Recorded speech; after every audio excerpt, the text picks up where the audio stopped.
Au nom du Père et du Fils et du Saint-Esprit. Amen. Mon Seigneur et mon Dieu, je crois fermement que tu es ici, que tu me vois, que tu m'entends. Je t'adore avec profonde révérence.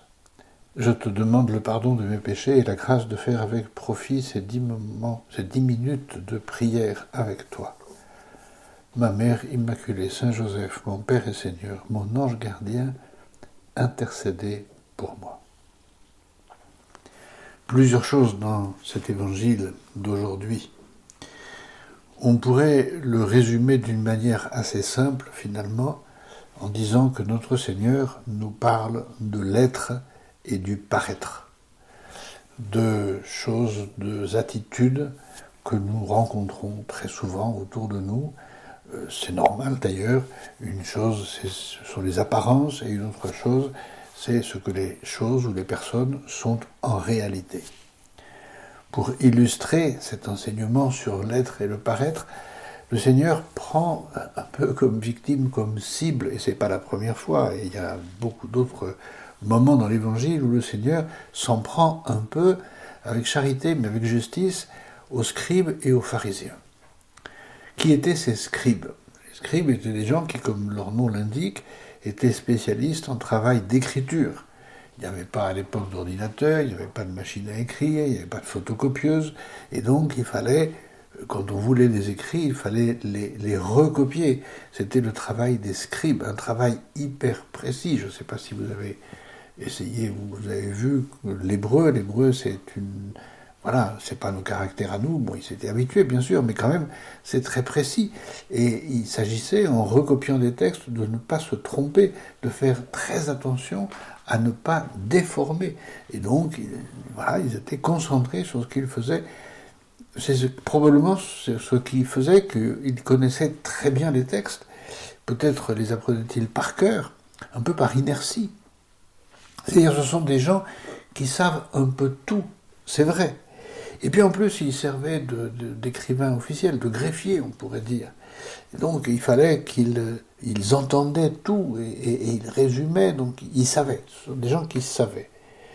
Les pharisiens, eux, étaient des juifs fervents, probablement comme le Seigneur les stigmatise, c'est-à-dire très fervents en parole, très forts en parole, pour dire les choses, mais beaucoup moins pour les faire.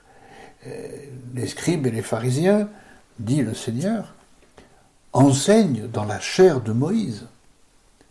Donc, très intéressant cette conclusion du Seigneur, donc tout ce qu'ils peuvent vous dire, faites-le et observez-le, parce qu'ils enseignent dans la chair de Moïse.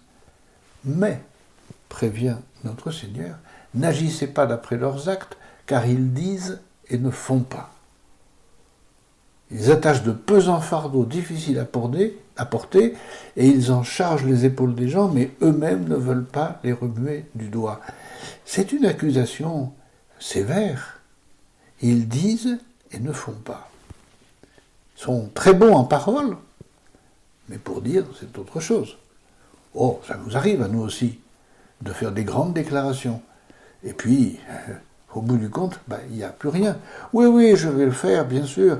Et puis voilà, on procrastine. Bon, c'est de la procrastination, vous me direz, mais voilà, nous pouvons tomber dans ce travers, bien sûr, d'être bon dans le paraître, mais pas dans l'être. Les pharisiens, c'était ça.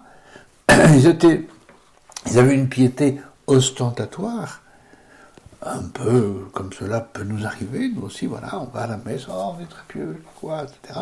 Et puis après, on sort de la messe et puis on dit du mal de notre voisin. Donc, ça ne va pas. C'est passé un peu dans le langage courant. Le pharisaïsme, c'est ça, c'est la pure apparence. C'est le manque de sincérité, c'est le manque de conviction. Voilà, le Seigneur résume leur attitude avec ces mots « ils disent et ne font pas ». Et nous concevons très facilement que c'est effectivement insupportable. Ils disent et ne font pas. Je me souviens qu'il y a de nombreuses années, lorsque j'étais l'aumônier d'une troupe scout qui était basé dans un petit village à côté d'Aix-en-Provence qui s'appelle Aiguille. Cette troupe avait comme devise « Ne le dis pas, fais-le ». Et c'est une belle devise, exigeante. Ne le dis pas, fais-le. C'est une très bonne manière de cultiver l'humilité. L'humilité, c'est ce mot qui vient de humus. Humus, c'est la terre. La terre, elle n'est pas orgueilleuse, on marche dessus. On ne la voit même pas. Mais si elle n'était pas là, on s'écroulerait. Heureusement qu'elle est là. Sinon, sur quoi est-ce qu'on va marcher? Et donc, l'humilité, c'est cette vertu qui est absolument indispensable pour que nous soyons utiles. Et c'est une vertu que nous observons finalement beaucoup autour de nous. Pensez à tous ces gens, toutes ces personnes, tous ces métiers, tous ces états de gens, d'hommes et de femmes qu'on ne voit pas, mais sans qui la première personne à laquelle je crois que nous pouvons tous penser, c'est à notre mère respective. Les mères de famille, souvent on ne les voit pas. Mais heureusement qu'elles sont là. Elles assurent tellement de choses dans la famille. Mais il n'y a pas que ça. On pourrait parler, au théâtre, on ne voit que les acteurs, mais derrière, il y a les coulisses. Derrière, il y a l'auteur. Derrière, il y a le metteur en scène. Derrière, il y a les accessoiristes. Derrière, il y a un monde fou. Je ne sais pas si vous suivez ces jours-ci les Jeux paralympiques. Bon, c'est magnifique aussi, comme tous les Jeux olympiques, tout le sport en général. Et j'ai été frappé parce que les athlètes qui arrivent, qui gagnent la médaille d'or, qui évidemment remercient et sont très heureux de leur médaille, mais tous pensent, tous, je ne sais pas, je n'ai pas contrôlé, mais beaucoup pensent, quand ils remercient, à l'heure des remerciements, à tous ceux qui préparent le matériel de ski, le fartage, les réglages des fixations, etc., les coachs, les techniciens. Et ce sont des gens sans qui ils ne pourraient pas gagner la médaille d'or. Alors, chacun d'entre nous peut se demander si je ne suis pas, comme ces gens que le Seigneur stigmatise aussi dans l'Évangile. Toutes leurs actions, ils les font pour être remarqués des gens. Ils élargissent leurs phylactères et rallongent leurs franges. Ils aiment les places d'honneur dans les dîners, les sièges d'honneur dans les synagogues et les salutations sur les places publiques. Ils aiment recevoir des gens le titre de rabbi. Pour vous, ne vous faites pas donner le titre de rabbi. Voilà. Pensons nous pouvons prendre des résolutions concrètes et plutôt essayer d'imiter l'exemple du Seigneur lui-même. Vous avez peut-être en tête cette citation de saint Paul dans l'Épître aux Philippiens. « Ayez en vous les dispositions qui sont dans le Christ Jésus. Le Christ Jésus, ayant la condition de Dieu, ne retint pas jalousement le rang qu'il égalait à Dieu, mais il s'est anéanti, prenant la condition de serviteur, devenant semblable aux hommes. Reconnu à son aspect, il s'est abaissé, devenant obéissant jusqu'à la mort, et à la mort de la croix. » Bon, voilà, de quoi prendre, je pense, des résolutions concrètes. Mais je voudrais, pour terminer, m'arrêter quelques secondes sur cette dernière phrase de l'Évangile qui a de quoi peut-être surprendre un peu. Ne donnez à personne sur terre le nom de Père, car vous n'avez qu'un seul Père qui est aux cieux. Ne vous faites pas non plus donner le titre de Maître, car vous n'avez qu'un seul Maître, le Christ. Alors oui, c'est un peu surprenant parce qu'on se dit, mais enfin, mon père, mon paternel, celui qui est le mari de ma mère, mais je l'appelle papa, je l'appelle mon père.